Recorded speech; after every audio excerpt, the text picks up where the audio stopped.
From the Fantasy Armchair, it is the Fantasy TyRant. Hey there, fellow fantasy football freaks. Welcome back to the Fantasy Armchair. Here I am in the Carlsbad Caverns. Such a majestic place this is, my goodness. Hey, do you hear that? Echo. Hello? Hello?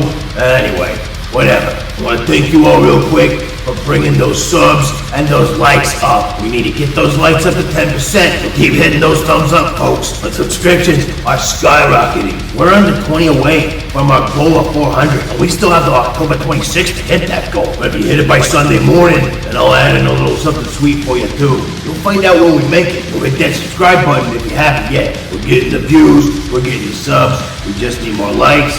Things are going good though, folks. Thank you all so very much for your support. And remember, check out my Patreon, sign up before October 26th, and you get entered into the Grandprize Giveaway. The earlier you sign up, the more entries you get. So if you sign up today, it's 18 entries. If you sign up tomorrow, 17, so on and so forth, until October 26th. And what you can win is a stitched jersey of any player of your choice. Plus, you get to chat me up one-on-one for advice. You get the exclusive content, videos, articles, all that stuff. Plus, you get a shout-out or plug. And this week, I'm giving a shout-out to one of my newest super freaks, Mr. Scott Nergay. He's a cool dude. His last name is spelled N-E-R-G-E. So whenever I saw his name, I was thinking Scott Energy. Of course, that's not how you say his name. That's stupid. It's German. It's Nergay. There you go. But regardless, Scott, I still think you bring the energy. Good energy. So what's up, Scott? Thanks for your pledge. Now, if you want your own shout-out or plug or whatever, sign up on Patreon, and I'll hook you up. So sign up, get all that, get your entries for that jersey. Sooner the better for you. Anyway, let's not waste any more time, and let's get right into it. Because it's time for everyone's favorite fantasy show. Bitches and bumps, bitches and bumps, bitches and bumps. And we're going to start, like I always do, with my running back bump of the week, Cordero Patterson. Now this is kind of cheating because Cordero Patterson can be used as both a running back and wide receiver. But of course, as the way things go, he's more valuable as a running back, especially when you consider all the banged up runners right now. So we're going with him as a running back. And this week, the Falcons play host to the Jets across the pond in London, England. They'll go get him some fish and chips, see the real Big Ben, have some tea and crumpets. You know, all that stereotypical British shit. And while the Jets can stop you in the air, they can be gorged on the ground, giving up the most fantasy points to running backs this season. Both Patterson and Davis could have good weeks, but Patterson's been the go-to guy recently, especially in the check down and short passing game. And with Ridley and Gage sitting back at home, Patterson could have one hell of a day. He's going to be getting all those targets. Now, if you want to use Patterson as a wide receiver or flex, go ahead. The fantasy points are the same. Do whatever you need to do. But whatever you do, you should get him in your lineup. If you have him, he'll have a pretty good game in standard leagues, but in PPR, he's going to be a superstar. What the fuck was that? I don't even know what that means. Anyway, Patterson is actually the number 3 running back overall this season. What the fuck? Did we end up in the goddamn Twilight Zone? We all got like pig faces now or some shit? What the hell? Anyway, well, I don't think he's gonna remain the RB3 for the whole season. He could be a top 10 running back this week, especially with the top 2 passing targets out for the game. So whether you use him as a running back, wide receiver, or flex, bump him up to your starting lineup. Other running backs and bumping up? There's a lot of us who felt the blow when David Montgomery went down, but hopefully you watched the waiver wire show this week and picked up Damian Williams. All the concern about his quad is behind us, as he isn't on the injury report this week. So go ahead and fire him up against the Raiders, who've given up the 7th most fantasy points to running backs this season. Williams isn't exactly David Montgomery, but he can produce on a similar level. He rushed for 8 times for 55 yards and a touchdown in relief of Montgomery. That's a pretty good clip, and he could definitely do similar damage this Sunday, and extrapolate it out into a full game. I could see that putting up close to RB1 numbers this week. Yeah, there's been some buzz about Khalil Herbert's role, but he's an unproven 6th round rookie, and I seriously doubt he's going to cut that much in the Damian Williams production. Williams is healthy, and he'll get a healthy workload. We all want to be healthy, right? Right. So give Damian Williams a healthy bump this week. Also, I'm giving a bump to Leonard Fournette. I know, it's crazy, right?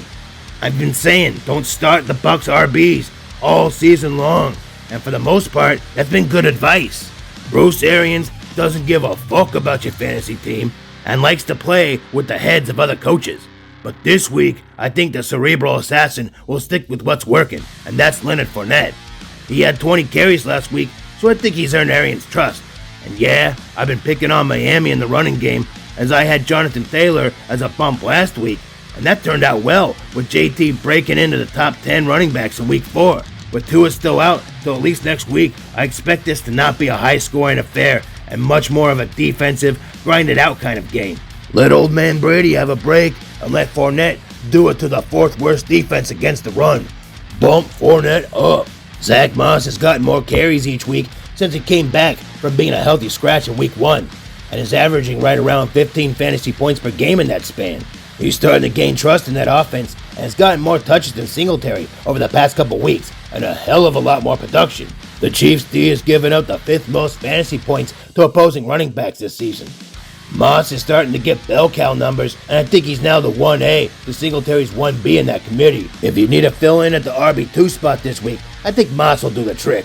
James Conner has been a touchdown vulture this season, snatching away TDs from my little baby boy, Chase Edmonds. Chase has done all the heavy lifting and has been tremendously more effective than Conner. But for some reason, Cliff Kingsbury likes having his head up his ass and lets Conner snatch the touchdowns. Whatever, Cliff, fine. Enjoy farting on your own noggin.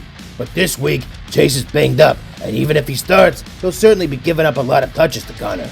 The Cardinals' offense is potent, and their running blocking is pretty good, currently rated number 4 in the league. So in a matchup at home against the Niners, who are surrendering the 10th most fantasy points to running backs, I think Conner could sneak his way into the top 15 this week, bordering on running back 1 status. So he's at least with a flex start this week, Cliff Kingsbury's smelly skull notwithstanding. That's who I'm bumping, but who am I benching? But this week I'm definitely putting Miles Sanders on the pine. He hasn't had a decent fantasy week since week 1, and the Eagles keep giving more and more opportunities to Kenny Gainwell, who, by the way, I think is the better back. His use in the passing game will prove over time to be a better fantasy asset than Sanders' lack of carries. He's only had 9 total carries in the last couple weeks, and that ain't gonna get the job done, especially against a stout Panthers D, who's given up the 3rd least fantasy points to running backs. So for this week, and maybe until we actually see him do something, leave Miles Sanders on your bench. Other running backs I'm benching, Clyde Edwards-Helaire is finally starting to see some more work and quality touches. He put together a couple pretty good weeks in a row, so we should lock him into the starting lineup, right? Wrong. The Bills are the 4th best team against the run in fantasy, and I think Mahomes will have to throw a lot to score points in this game. Hill and Kelsey will be getting all the work, and CEH will be relegated to mostly pass blocking, screens, and checkdowns, but not enough to warrant a start this week. Even in a year where he's getting more attention in the offense, he's still outside the top 20 running backs, and this week, I think he'll be no different, and possibly worse. So as long as you have other viable options, you should leave CEH on your bench. And it's another week at least until you can start Myles Gaskin again. If that. Gaskin has been disappointing this season, and he's given up carries to Malcolm Brown and Salvin Ahmed. And with Tua out, the offense has been dismal. And to make matters worse, the Dolphins face off against the Tampa Bay D, who's been notoriously stout against the run game, rating in the top 5 against the position. Not good news for Gaskin, so put him on your bench. Bust alert, Antonio Gibson has been on the rise the past couple weeks, but this week he's dealing with a shin injury, and while I expect him to play, he could be held back a little bit in favor of McKissick. And this would be a good week to bench him because Washington takes on the top 10 fantasy rushing D of the Saints. So even if he does play, I don't see a good week for Gibson. The Saints are only allowing 3 yards per carry and 2 total touchdowns this season.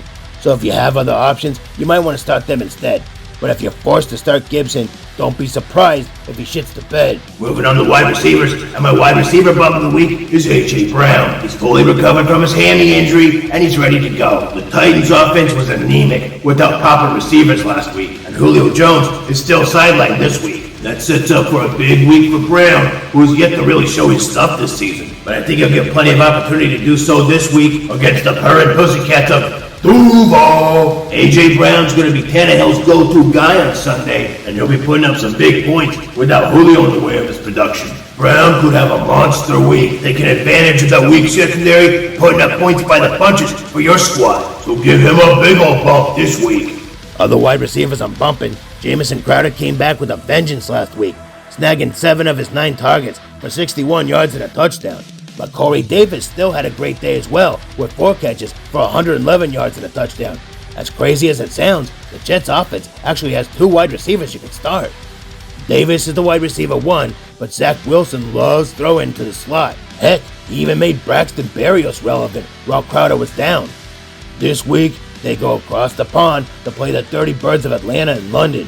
I actually think the Jets will upset the Falcons in this game, and in the process, both Davis and Crowder will put up top 25 performances this week.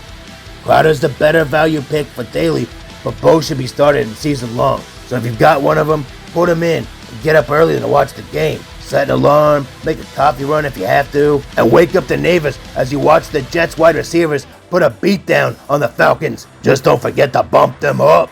Kenny Golladay hasn't had the career we all thought that he was capable of, sure, but as this season's progressed, he's been getting more and more work in the Giants' offense, and Danny Dimes has trusted him since Sterling Shepard and Darius Slayton have been out with hamstring injuries. Last week, he put up top 20 wide receiver numbers against a tough Saints D, and this week, he gets a better matchup against the Fantasy Fiesta and the Dallas D. The Cowboys are giving up the 4th most fantasy points to wide receivers, and with Shep and Slayton still likely out this week, Golladay will once again get the lion's share of targets in this division rivalry. So as long as Danny Dimes doesn't crap himself again, Golladay should have a good game. So go on, give him a bump. Some sleepers real quick. Laviska Shenault's been the go-to guy for Trevor Lawrence after Chark went down. And don't worry, the touchdowns are coming. Probably even this week against the Titans D, who's allowing the 2nd most fantasy points to opposing wide receivers so far. And they're averaging 2 touchdowns per game against him this season. I bet Laviska gets one of those TDs at least, along with most of the targets from Lawrence, so start him up. Jalen Waddle might be the starting wide receiver 1 for the Dolphins on Sunday, with Fuller out with a broken finger, and now Parker's dealing with a shoulder issue as well as a sore hammy. Even if Parker starts on Sunday, I see him playing more of a decoy role, with targets going to Waddle. Surprisingly enough, the Tampa Bay Bucks are giving up the most fantasy points to wide receivers this season, so Waddle could have a killer day. Get him out there. Alright, so which pass catchers are we benching? First off, Brandon Cooks. I told everyone in the preseason that Brandon Cooks was going to be the only thing the Texans got on offense, so he was still going to be doing pretty well. That is until Tyrod Taylor went down. And then it went all downhill from there. Now, the first week with Davis Mills was actually okay. Last week, though, Mills was about as effective throwing the ball as my grandpa is taking a shit without his Miralax. Not a sponsor, by the way. This week, the Texans are matched up with the Pats D, who's allowing the 4th fewest fantasy points to opposing wide receivers. And this is the same Pats D that held Mr. Tom Terrific to 10 fantasy points last week. I don't like how this sets up for Cooks. You better leave him on your bench. Other wide receivers on my pine this week, Cortland Sutton had a monster game in week 2. Great. Don't you know, fantasy football is a what have you done for me lately kind of game? And lately, Sutton hasn't done shit. Even if Bridgewater comes back this week, he hasn't exactly been peppering Sutton with targets either. Pittsburgh plays better D at home, and I see this being a very low-scoring, defensive slogfest. Not exactly lights out in the passing game, so leave Sutton on your bench. Odell Beckham Jr. has been getting a lot of the Browns' passing game work since he came back from his ACL injury. Problem is, there hasn't really been a lot to sink his teeth into. It's been all Chubb and Hunt, and that's been working out for the Browns, who are 3-1 on the season. And this week, the Browns travel to LA to take on the Chargers, who've given up the 2nd fewest fantasy points to wide receivers this season, even being practically all the Browns got at wide receiver. OBJ is still putting up paltry numbers that aren't doing fantasy managers any favors. So I see no reason to start Bex. Put him on your bench. Bust alert. Mike Williams has been a fantasy beast this season. A revelation, if you will. This is until last week. So many of you were ready to toss Keenan Allen in the trash like a pair of shit-stained undies and anoint Mike Williams as the new wide receiver 1 for the Chargers. But I told you all, not so fast. Keenan Allen is still Herbert's guy, and since Allen's targets went back up, the Chargers have played better. No reason to go away from that trend, so I think it continues. Williams should do better in most games than he did last week. Not like he could do much worse. But this week, the Chargers host the Browns, who are allowing the 6th fewest fantasy points to wide receivers. So while I think he's going to do better this week than his one catch for 11 yards last week, I don't see him going back to top 5 production. You may not be able to afford to sit him, but temper your expectations. Now it's time to cover the QBs, and my QB bump of the week is Ryan Tannehill. Yeah, I've been down on him this season compared to other analysts, and for the most part, I've been vindicated on that stance. But this week, Tannehill's main man A.J. Brown returns, and on top of that, he gets to throw against the purring pussycats of Duval. A.J. Brown was my bump of the week for the receivers, so it makes sense that Ryan Tannehill is my bump of the week for the QBs. The Jags D is giving up the 10th most fantasy points to opposing quarterbacks this season, so it all shapes up to be a juicy matchup for Ryan Tannehill, and therefore, I'm giving him a bump this week. Other QBs I'm bumping up. Speaking of QBs getting the guys back, T. Higgins will be back this week, so Joe Burrow will have his full trio of talented receivers this week against the beat-up Packers secondary, missing the likes of Jair Alexander and Kevin King. Green Bay is in the middle of the pack, no pun intended, when it comes to stopping QBs, but don't see them as being a threat to Burrow at home with his full arsenal ready to go. Whether it's Chase, Higgins, Boyd, or all three catching passes, it'll be Burrow throwing them. So give him a bump to your starting lineup this week. And I haven't always been a fan of Daniel Jones, and while I still think that his production is unpredictable, putting up a great game against the stout Saints D just a week after laying an egg against the crappy Falcons D, how can he go wrong feasting on the fantasy fiesta of Dallas this week, who are the 4th worst at defending against opposing QBs? I guess I shouldn't ask that question and jinx it, but I'm going to take a chance on Danny Dimes this week. He scored over 20 fantasy points in 3 out of 4 weeks and attempted at least 32 passes in each game this season. So yeah, take a picture because history's being made. I'm actually giving Danny Dimes a bump this week. And my sleeper QB of the week is Trey Lance. Last week, in just the second half alone, Lance amassed over 20 fantasy points in one half. Yeah, that was against the bitch Visions of Seattle, but still, Lance is a mobile QB who can throw the ball, and while his accuracy needs a little work and he needs to cut back on mistakes, he can put up fantasy points in bunches. The Cards aren't the easiest to throw against, but the Niners will likely need to score a lot of points to keep up with Kyler Murray and the Cards. Lance can do that, or at least he'll put up a lot of fantasy points trying. So Lance could be worth a start over QBs with bad matchups or in 2 QB leagues. Keep an eye on him. Now let's flip the script and talk about the quarterbacks I'm benching.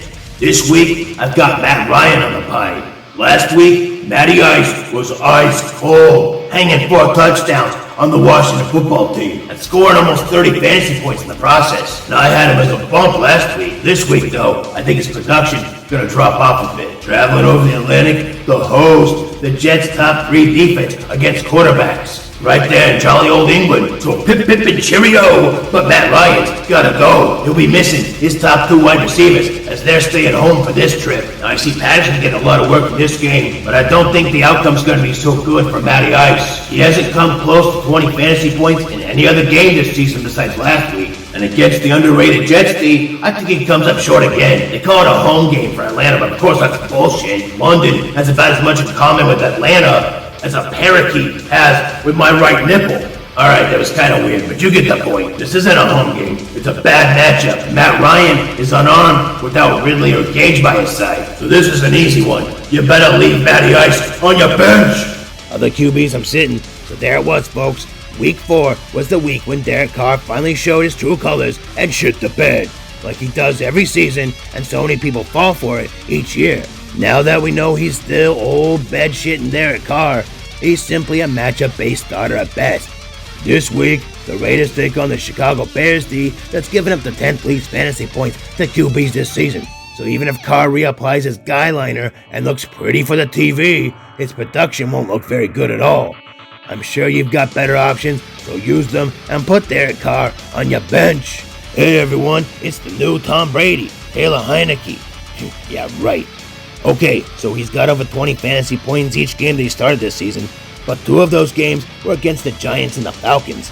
This week, though, the Saints travel to Washington to take on the football team and are ranked in the top 10 at stopping fantasy QBs. And even though Heineke looks good on paper for fantasy purposes, his real-life performance leaves much to be desired. There were a few passes into double and triple coverage last week that should have been picked off, and those narrow misses will catch up to him. He faces an elite secondary and the Saints and won't have such an easy time if he keeps up those bad habits. Don't get cute, start your studs, and leave Heineke on your bench. Bust alert.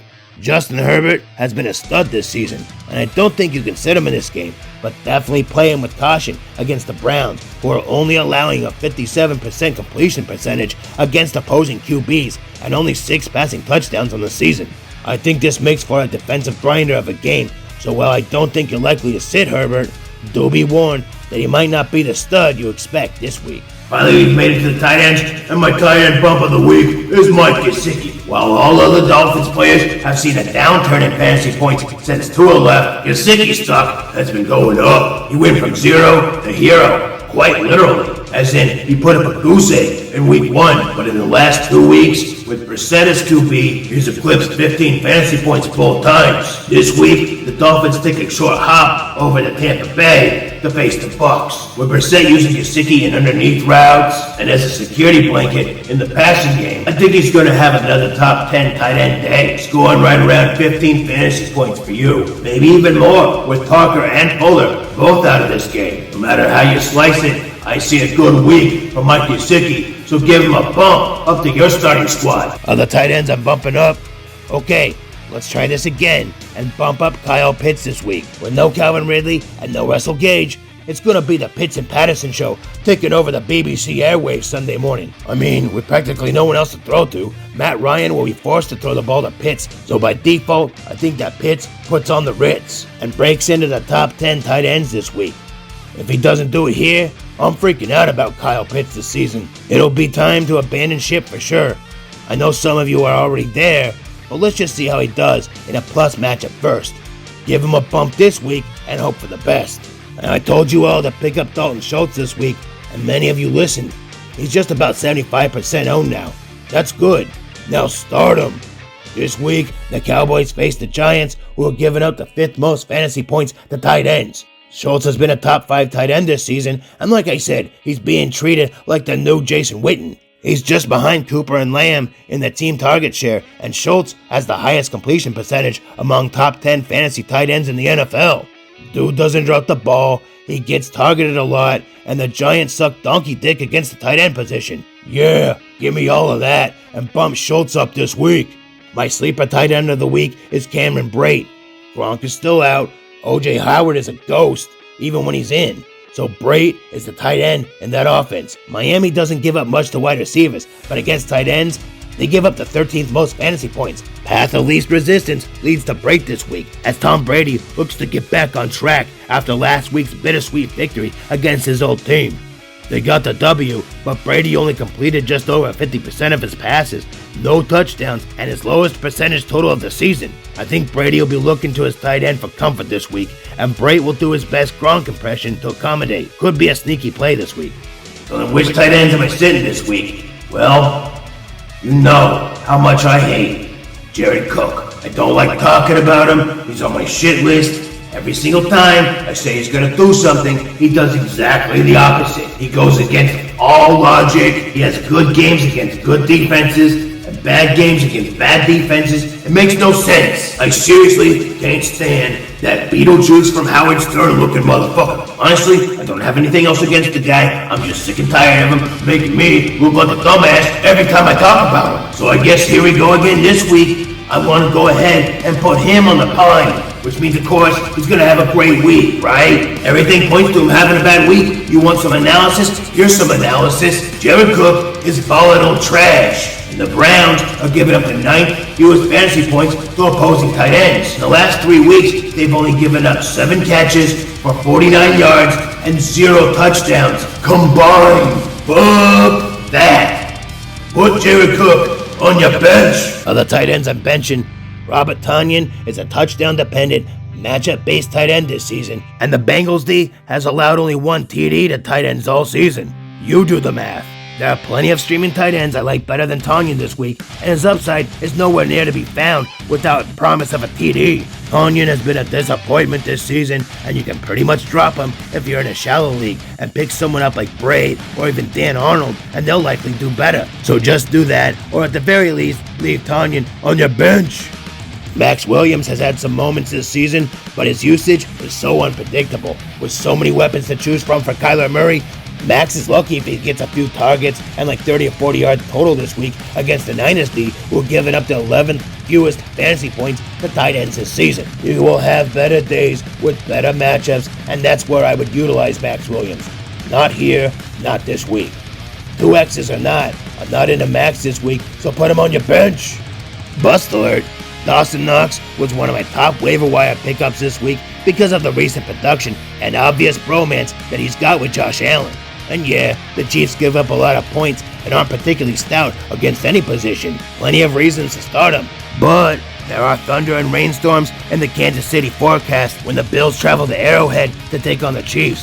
So I think this will be more of a defensive game and less throwing than normal for Josh Allen. Not saying you sit Dawson Knox, but if you start him on Sunday and the fantasy gods piss in your shoe, don't be surprised. So there you go, freaks. Hope that helps. Now, if you want more sleepers and deep dives, as well as streaming defenses, kickers, and answers to your burning lineup questions, come see me Sunday morning for the Tinker Stinker Power Hour. That's 8:30 a.m. Pacific, 11:30 a.m. Eastern. A full hour with all of that, plus injury updates, weather updates, everything you need to make sure you're putting in the right guys. So as you're sitting on your toilet, tinkering around with your team, let me help you out. I'll hand you some toilet paper or something. No, I'm just kidding. I'm not really there. That'd be creepy if I was, wouldn't it be? I don't know though. Some of you might like that. Anyway, come check me out Sunday morning. Tinker Stinker Power Hour. Don't forget to check out my link on Patreon in the description below if you want entry into the Grandprize Giveaway. Get yourself a stitched jersey of any player you want. The sooner you sign up, the more entries you get. Get all that, get your shout out, get your one-on-one advice via chat, get your exclusive articles,